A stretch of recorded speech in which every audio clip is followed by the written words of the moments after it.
Good evening, everybody, and welcome to our online congregational meeting. The purpose of this meeting is just to give everybody a quick update on some of the things that the boards has been doing, the church as a whole, and where we're planning on going in the future. As you know, obviously, church has been closed, at least the building has been closed since early in March. We are currently planning on probably trying to have services starting up on the 7th of June. That is, providing that there's not any other quarantine or anything like that from the state or federal government. I'll get into some other details about some of the things that we are looking at doing as a church as a whole here in just a few minutes. But first we want to get into our boards. So first up on our board is we're going to have a report from our Missions and Evangelism Board. Good afternoon. I'm Donna Bingham, and I'm the chair of the Missions and Evangelism Board. During the outbreak of the coronavirus, we have been obeying the rules and guidelines for the church and have not been meeting. We are looking forward to June in hopes of reconnecting with our board, as well as with our faith family for services, under again continued guidance. During March and April, our mission of the month was the summer lunch program.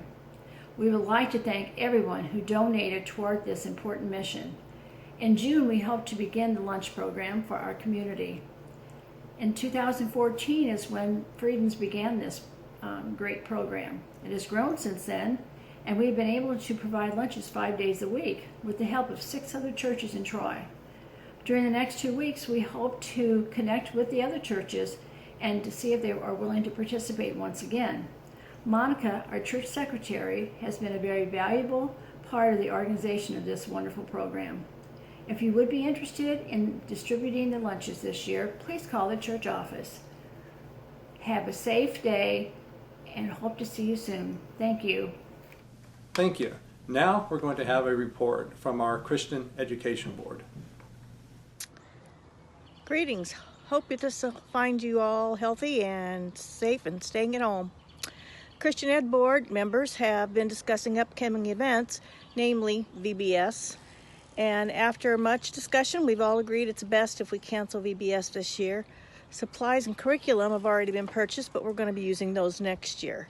We feel that for the safety of our children and the many adults that participate in VBS, we probably shouldn't even hold it this year. So we've just all decided that we'd cancel. We're going to continue to make plans for Sunday school and the women's retreat in the fall, and hopefully everybody will be back in Sunday school at that time and we'll be able to have things back to normal. Stephanie does continue to send cards and notes and letters to the Sunday school classes, the children in the classes, just to let them know that they're still on our minds, that we're all thinking about them and praying for good things for them. And I've been in contact with my confirmands, giving them some projects to work on during this break, and hopefully when they come back, we'll have something to show you what they've been working on. Other than that, it's just kind of a wait-and-see game, as it is, I'm sure, with a lot of the other programs at church, to see how all of this plays out for us and where we'll be heading next. Thank you. Now we're going to have a update from our property board and some of the things they've been doing. This is Dennis Westfall reporting for the property board for Freedoms Church.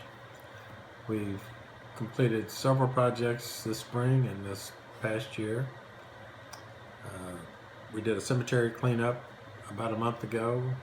We worked on the west end of the cemetery, cleaning up debris that was left over from when we had brush cleaned there a year or so ago. We also did a cleanup around the church, cutting back grasses and stuff that were required to be done. We had a pest control company come out and do a treatment on the lower level of the church, of the fellowship hall, the education wing.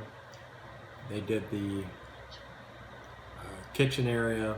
They also did the quilt room area. We have a contract to do 3 different treatments for a total cost of $347 for the year. On the next treatment program, they're going to do the upper level, and then on the continuing treatments, they'll go back and redo the bottom level again. last year we had all of the lower level education wing was repainted. The bathrooms were repainted. Carpet in the kids'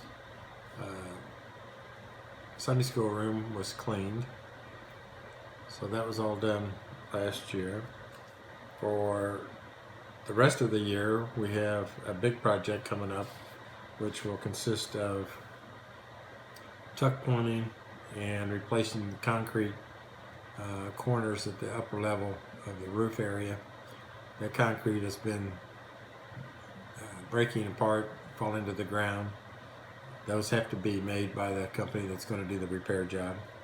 They're also going to tuck point all the brick on the upper level and reseal all the brick on the main part of the building.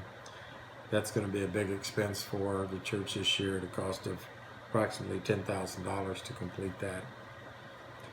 Another project we've got to do this year is the deck and the ramp on the Friendship House needs to be replaced. We hope to do that with volunteers and just for the cost of materials. We also are planning on repainting the entrance area and the door on the church sometime this spring. That'll all be done through our volunteers and stuff and just the cost of the paint. So that should complete most of what Property Board has done last year and what we have planned for the rest of this year. Next, we're going to look at a report from our Finance Board. Hi, this is Sandy. I'm just coming to you with the financial health of our church as of the 21st of April. Of course, these numbers are going to change because there's money coming in, there's money going out, but this is as of the 21st. Our operating fund has a positive balance right now of $17,700.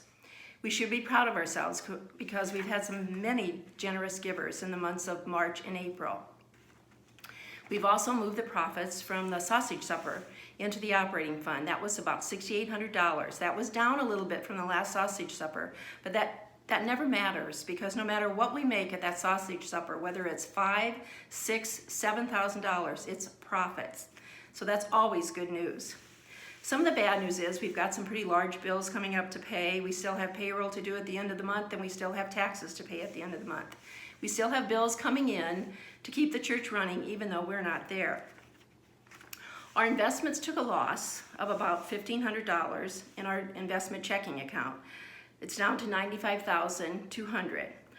We took a loss in the cemetery trust fund of $8,500 and it's down to $96,500.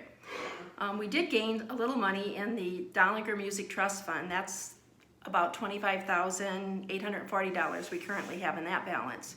We also took a loss in the endowment investment account, and that currently has a balance of $36,615.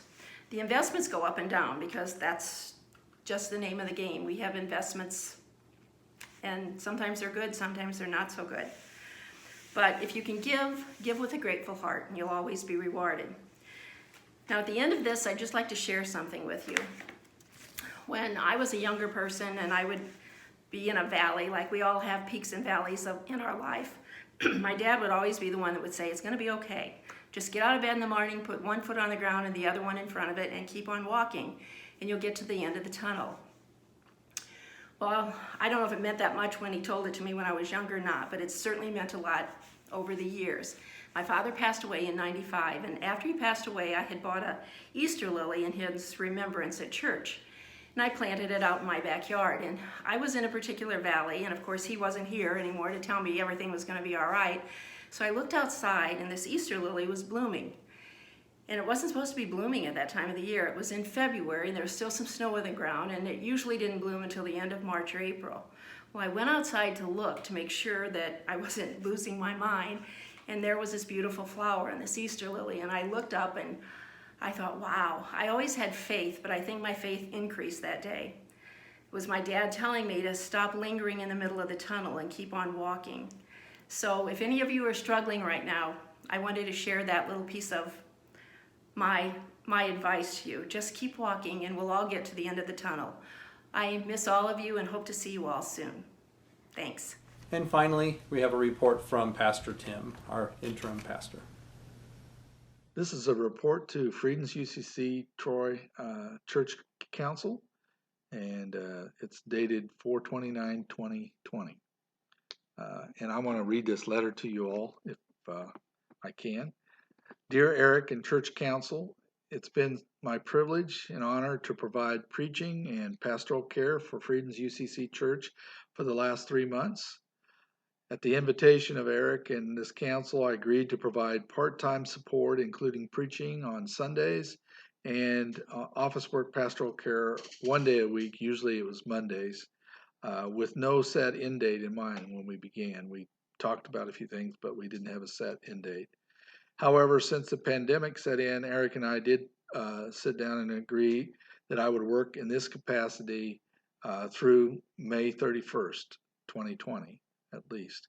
And then we would have sometime in May a conversation to revisit the situation to see if we were all wanting to extend the time that I have here into the summer or whatever deadline and date we decided on. I currently am the full-time chaplain at McKendree University, and of course, as I've told you, I spend the majority of my time, that's my primary job, with duties there. The university has given me permission for the moment to work here as a part-time capacity to support the church.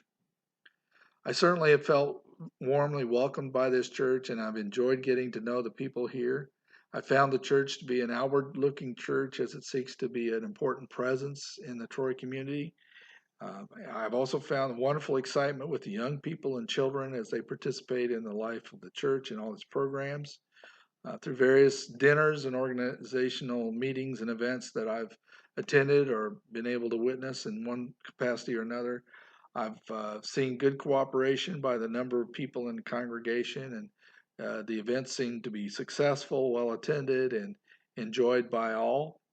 Eric and Monica, I have to say, have been extremely helpful to me personally, supporting me by providing resources and information about the church and all the different various ministries.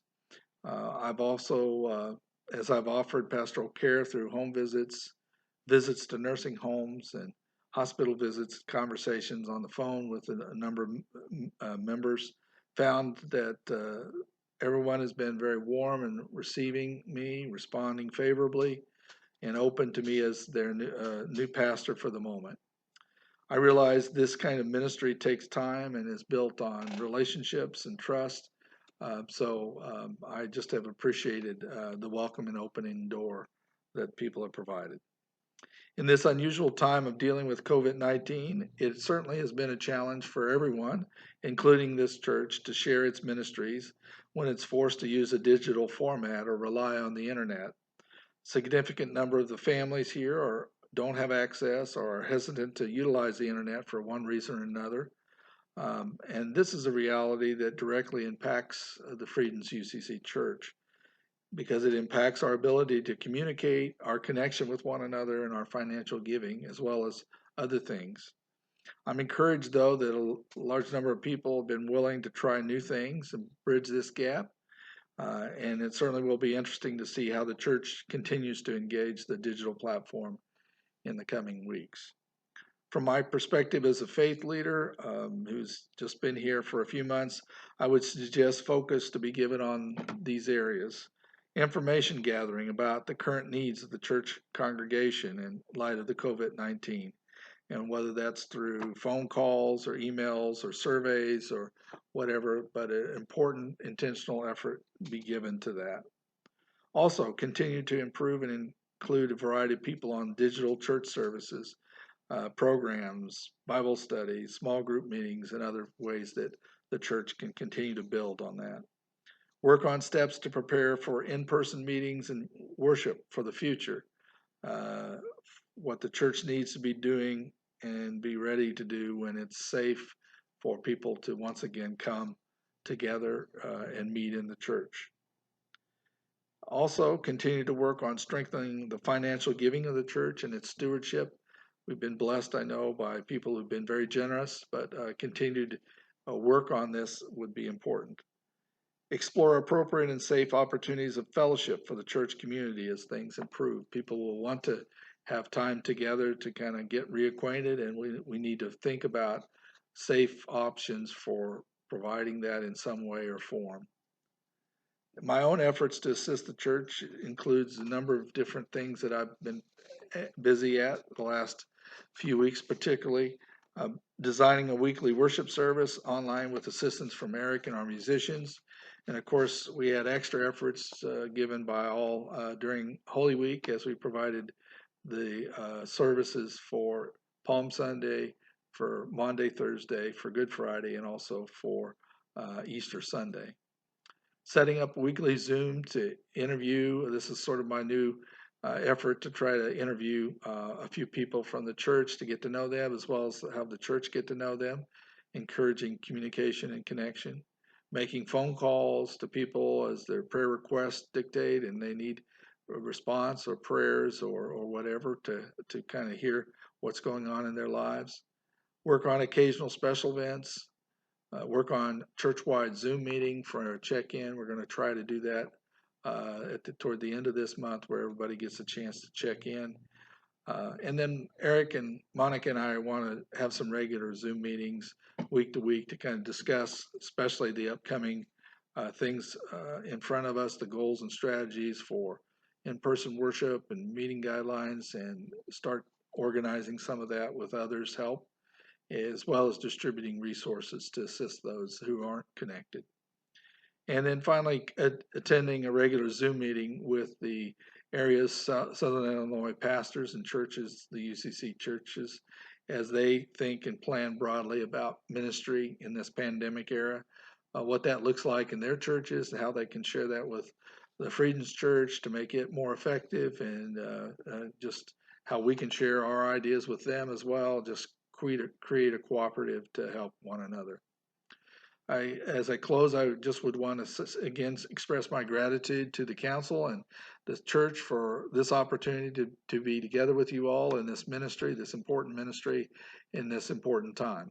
I continue to look for ways to strengthen and continue the wonderful ministry here in this church, in this community, and beyond. And I respectfully submit this in Ministry Together, this report, Reverend Dr. Tim Harrison. Thank you again, and look forward to questions. If you have questions or responses to me, I would look forward to be able to answer those as well. God bless you. Thanks to everybody for those reports. I hope this kind of informs everybody of some of the things that the boards have been doing in our church as a whole. Some additional things that we're looking at. First of all, our search committee, because of the quarantine, has basically kind of halted some of the things that they're doing. They're not able to meet or anything like that. So once we get over the quarantine, the search committee will start back up and start proceeding on with that huge task. The other thing we're doing, you may remember from our October meeting last year, we had raised the idea of a building where the Friendship houses are currently. So we have contracted with an architect to start that design process. However, again, because of the quarantine, we have told him to stop whatever current work he's doing. That being said, he did produce a couple of drawings and site plans that I'm going to show here on this video for everybody that's involved. This first site plan is just kind of an overall site plan graphic drawing of what the building might look like and where it is in relationship to our current building. You'll notice here on this other graphic the green outline is our existing building. The blue outline is our proposed new building, and then the purple is the street that runs between those two.